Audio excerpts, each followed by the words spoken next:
Hi, என்னோட name Ashwini. எனக்கு சொந்த ஊர் திருநெல்வேலி. நான் மேரேஜுக்கு அப்புறம் திருப்பூரில் தான் 6 இயர்ஸாக இருக்கேன்.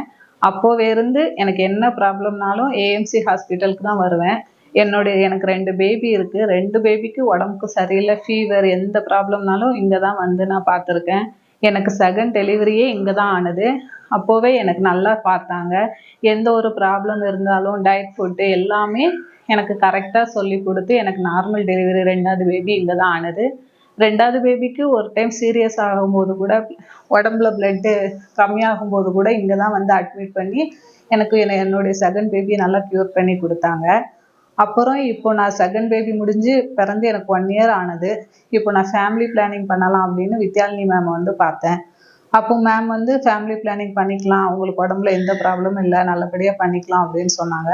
நான் ஓப்பன் சர்ஜரி பண்ணினேன். ஓப்பன் சர்ஜரி பண்ணி 10 டேஸ் ஆகுது. இப்போ நான் வந்து இன்னைக்கு ரிவ்யூ வந்தேன். எல்லாம் ரிமூவ் பண்ணி கொடுத்து எல்லாம் பண்ணி கொடுத்து எனக்கு நல்லா இருக்குன்னு சொன்னாங்க. ஃபேமிலி பிளானிங் பண்ணினதுக்கப்புறம் டயட் ஃபுட் எடுத்துக்கூட சொன்னாங்க. அதில் நிறைய பயிர் வகைகள், ஃப்ரூட்ஸு, எக்கு நல்லா எடுத்துக்கிட சொல்லி நல்லா ஹெல்த்தியான ஃபுட்லாம் எடுத்துக்கிட சொன்னாங்க. நான் எல்லாம் எடுத்துட்டு நல்லபடியாக இருந்துச்சு. ஒரு 6 டேஸ் கழிச்சு வந்து ஸ்டிச்சிங் ரிமூவ் பண்ணேன். நல்லா இருக்குன்னு சொன்னாங்க. இன்னைக்கு ரிவ்யூ வந்து எல்லாம் ஓகே, கிளியர் ஆயிடுச்சு அப்படின்னு சொன்னாங்க. இங்கே வந்து எனக்கு எல்லாமே நல்லதாக நடந்திருக்கு. எனக்கு ட்ரீட்மெண்ட் பார்த்த வித்யாலினி மேம் அண்ட் இந்த ஹாஸ்பிட்டல் எல்லாருமே எனக்கு நல்லா பார்த்தாங்க. அதனால ரொம்ப தேங்க்ஸ்.